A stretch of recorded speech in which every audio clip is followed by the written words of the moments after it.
Oh, good afternoon. Bit of a rainy day here, but it's not rainy days everywhere else because some people are doing exceptionally well selling motorhomes and campervans, and even caravans are exploding with interest.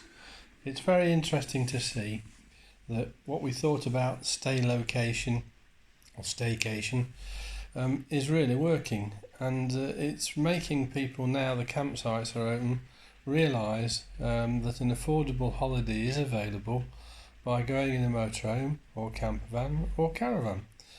And the thing that's really driving this on is obviously there's not been enough motorhomes, certainly, or with caravans to go round, and also people are finding it difficult to be patient with the dealers to get the things PDI'd and out.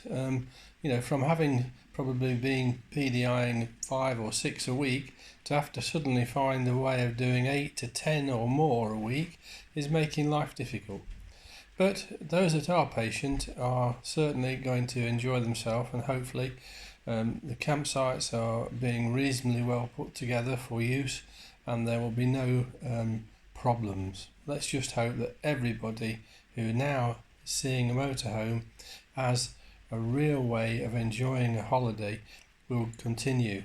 This could well take the new sales of motorhomes beyond any numbers anyone would ever consider, assuming that the motorhome manufacturers can get them out there. Anyway, good luck, and let's hope the rain stops.